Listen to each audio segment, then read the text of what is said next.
Hi guys, hope you're all doing well so far at the start of this week. I thought I would do an update from my last video, I think it was last week, on the market. And let's have a look-see at what's going on with regard to our recent pump to our current level at about $7,000. Let me just share my screen. Give me a sec. There we go. And share. All right. So here we're looking at the daily on Bitcoin. Last week, I'm sure most of you will recall that I said that we were in consolidation mode over here. Since our last manipulative move at this point here with this little wick touching that 6.9 and coming back down, we've seemed to create a new range between 6.6 and 6.9. We just broke through that 6.9 level. We're currently sitting at about $7,000, so we have broken through. I did mention last week that I still feel that we're in a bearish market, very bearish market. As you can see, confidence levels have just been fizzling out the longer we trade downward. That being said, let's have a look at some of our tools to see what our target price is with this short-term bull run, which is what I believe it to be. So let's take our Fibonacci and plot it from this point here to the bottom of this point here. Yeah, there it is. We can see that we hit this 38.2 level quite nicely over here, which was a zone of resistance previously as well. So seeing that we broke through this level at this point, and with such strong bearish moves, I don't see us pushing up to the 78.6 mark or percentage. I think we'll max out at about 7.5, which is 61.8%. I mentioned that in my video last week. So with that being said, let's pair it up with some other tools as well. Let's take a look at the RSI. The RSI is currently trading at about 60, well, just under 60. So we have some way to go before we hit overbought levels for us to come back down.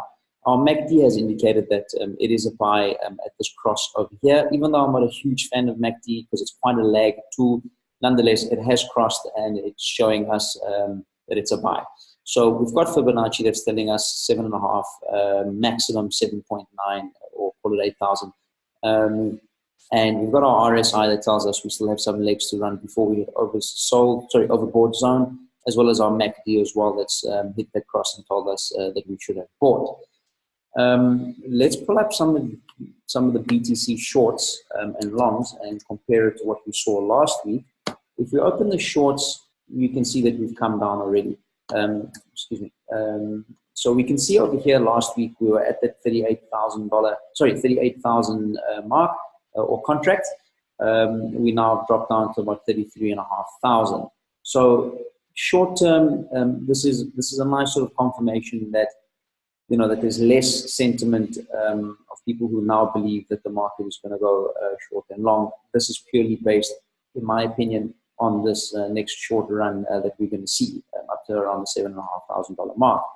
Let's pull out the longs, and we should see an increase in longs since last week, and we have indeed. Okay, so last week we were sitting at this point here. We were at around 26,000 contracts. We're now sitting at almost 30. So short-term evaluation, we've got our longs that have increased, we've got our shorts that have decreased, we've got the RSI that's telling us that there's still some room for us to run up, we've got the MACD that's already crossed, and we've got the Fib suggested turnaround points. So that being said, I did say last week, that I was leaning more towards the 5-8 point rather than this short-term breakout. Nonetheless, it has happened. So my 5-8 short-term prediction was invalidated by us breaking through the 6.9 level. So all in all, if you are in the market or looking to get into the market, I would suggest a selling point around 7.5. If you really want to take the chance, wait for this breakout, pass the week retracement zone, and aim for $7,900, $8,000. maximum before we come back down again. My personal opinion would be to set the sell level at about 7,500 just to play it safe. Because of such a strong bear trend, I don't see us climbing to the 78.6, but again, anything can happen. Right, that's in terms of Bitcoin. Then I want to pull up NEO as well for a reason. You'll see why now. Right, so you would have recalled that I said that NEO had bottomed out, and we were looking at coming into the market at about $13, $14, which was right at the bottom over here. We've already come up to $20. NEO has been the best performing coin in the last 2-3 days in terms of value increase. And so that theory is still valid, that most altcoins has actually bottomed out. So had you bought NEO, you would have seen about a $6 profit per coin. We can see that we're kind of hitting some sort of resistance here in terms of the RSI, but you know, with this little run coming into play on Bitcoin, we can almost expect most of the altcoins to rally as well. So that's really just a short video in terms of TA for the BTC, and only one altcoin today. I'm running a little late, so I can't spend too much time on this. But that being said, I also just want to touch on one other part away from technical analysis, and that's really the psychological and emotional side of trading and investing. You know, the first thing that you've got to ask yourself is, are you trading or are you investing? If you have a full-time job, trading is not for you. You need to be watching your screens daily. You need to be watching all the tools, all the theories, watching the fundamentals, so that you can trade different levels. Don't try and trade, working a full-time job or trade off third-party information. You're bound to lose your money. Any sort of third-party advice, like myself giving to you guys, should be used, to synchronize with your own analysis on the market. So every trader has a different strategy. There's different entry points, exit points, different risk-rewards ratios. There's different budgets. There's different margins, so on and so forth. So if I could give any advice based on trading, don't trade off third-party information. Trade off your own analysis and use third-party information to validate your analysis on the market, or get a different perspective altogether. With regard to investing, I don't personally like the concept of hodling, to be quite honest with you. You're basically saying that you believe in a company so much, and at this point it's speculation, mainly, of course, with the exception of a few coins, but essentially we're basically saying that we're going to invest for the long term and hope that the company does what they say they're going to do. If you're an investor, I would look at buying in the bull market and being out in the bear market. Stop trying to catch the bottom wherever you can, because that's trading essentially. So as long as we're in a bear market, stay out. If we're in a bull market, get in. That's my general consensus when it comes to investing for the long term. But I personally wouldn't put my money into something and hope that the company is going to do what they're going to say. Because if they don't, you're bound to lose your money. So in terms of your strategies, really stick to your guns.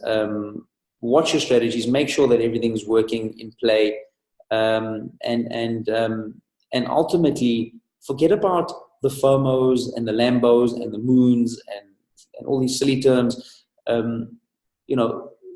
Those are purely emotional and psychological things. So, for instance, now we're sitting at $7,000 on BTC. If it was your strategy to hold out for the 5.8, wait for the 5.8. Sure, maybe you want to catch some fat, in this little run up to the $7,500 mark. That's okay as well. But essentially, try and stick to your strategy, because ultimately you will get wrecked trying to trade off third-party information as well. So with regard to the fear and greed, there is an actual site that measures crypto fear and greed. It's at the top here. I've just shared it. You guys can have a look at the URL over here. You can see at the moment that we had extreme fear. Extreme fear generally means in the market psychologically that it's a fantastic buying opportunity, as indicated by this little definition over here. When investors are getting too greedy, it means that the market is due for a correction. So when you're on this side, you more than likely should sell. At this point here, you should probably buy. So this is another nice indicator, that shows that we're going to be seeing a short pump more than likely to the $7,500 mark. And that's about it.